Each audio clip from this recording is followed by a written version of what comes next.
প্রিয় শিক্ষার্থীরা, আজকের ভিডিওতে তোমাদেরকে স্বাগতম। আজকে আমরা শিখব নোবেল প্রাইজ, নোবেল পুরস্কার এই বিষয়ে যে রিয়ারেন্সটা এইচএসসি পরীক্ষার্থীদের জন্য আসে, সেই রিয়ারেন্সটা আমরা শিখব। রিয়ারেন্সে তোমাদের 10 মার্ক থাকে, 10টা এলোমেলো সেন্টেন্স দেওয়া থাকে, সেগুলো তোমাদেরকে সাজিয়ে ধারাবাহিকভাবে লিখতে হয়। যেটা আগেও আসবে লাইন সেটা আগে লিখতে হয়, যেটা পরে হবে সেটা পরে লিখতে হয়। এভাবে লিখলে তোমরা 10 মার্ক পাইবা। চলো আমরা আজকে রিয়ারেন্সটা পড়ি। রিয়ারেন্সের নাম হলো নোবেল প্রাইজ। ওকে, আনসার করতে হয় কিভাবে তোমরা দেখো। এভাবে টেবিল আকারে আনসার করতে হয়।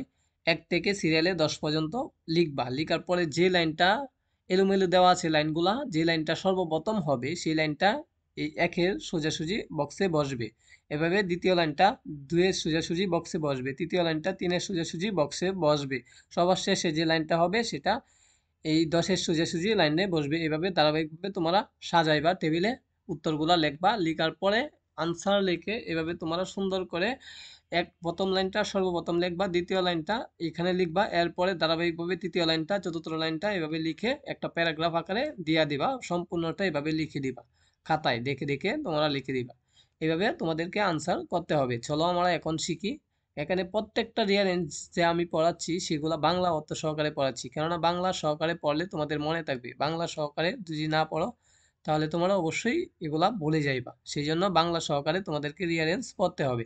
চলো, 1 নম্বরের প্রথমটা হবে সি। রিয়ারেন্সের প্রথমটা হবে C. Nobel prize is the world's most important prize. Nobel prize বা নোবেল পুরস্কার বিশ্বের সবচেয়ে গুরুত্বপূর্ণ পুরস্কার। এটা হবে প্রথম লাইন। এরপরে দ্বিতীয় লাইনটা হবে বি। চলো বি নাম্বারটা দেখি। The prize is institute by a man who was the inventor of the science of declaration. এই পুরস্কার একজন ব্যক্তির দ্বারা প্রভাবিত হয়েছে যিনি ধ্বংসের বিজ্ঞানের উদ্ভাবক ছিলেন। এরপরে লাইনটা দেখি, বির পরে হলো ডি নাম্বার লাইনটা হবে he is Alfred Bernard Nobel.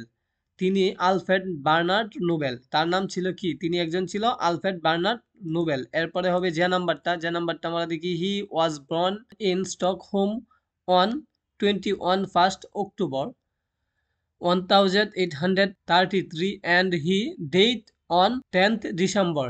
তিনি 21শে অক্টোবর 1833 সালে স্টকহোমে জন্মগ্রহণ করেন এবং 10 ডিসেম্বর 1896 সালে মৃত্যুবরণ করেন। এরপরে হবে ই নাম্বার লাইনটা। আমরা এখন দেখি, throw he is a citizen of Sweden he was educated in Russia. যদিও তিনি সুইডেনের নাগরিক তবে তিনি রাশিয়ায় শিক্ষিত হন। এরপরটা হবে F number. Nobel prize are award every year for আউটলোডিং achievements in the field of science literature and for promoting world prize. Nobel পুরস্কার প্রতি বছর বিজ্ঞান, সাহিত্য এবং বিশ্বের শান্তি প্রতিষ্ঠা অসাধারণ কৃতিত্বের জন্য প্রদান করা হয়। এফ এর পরে দেখি আমরা আই নাম্বারটা হবে Economics was added to the list in 1969 for the first time. 1969 সালে প্রথমবারের মতো অর্থনীতি এই তালিকায় যুক্ত হয়। আয়ের পরে হলো জি নাম্বারটা। The prize is given to person with the most outstanding contribution. এই পুরস্কার তাদের দেওয়া হয় যারা সবচেয়ে অসাধারণ অবদান রাখেন। এরপরে হবে জির পরে হবে এ নাম্বারটা দেখি। এ নাম্বারটা হবে one prize is awarded in each field. প্রতিটি ক্ষেত্রে এই পুরস্কার প্রদান করা হয়। এরপরে সবার শেষে হবে এইচ নাম্বারটা। If there are more than one received of the prize in on field the prize money is equal distribute amount all the winners. যদি কোনো ক্ষেত্রে একাধিক বিজয়ী থাকেন তবে পুরস্কারের অর্থ তাদের মধ্যে সমানভাবে বিতরণ করা হয়। এটা একটা গুরুত্বপূর্ণ রিয়ারেন্স, এটা তোমরা সুন্দর করে শিখে ফেলবা। এর পরবর্তী ভিডিওতে অন্য একটা রিয়ারেন্স পড়ানো হবে। অবশ্যই চ্যানেলটা সাবস্ক্রাইব দিয়ে রাখো। আজকে ভিডিওটা এই পর্যন্তই।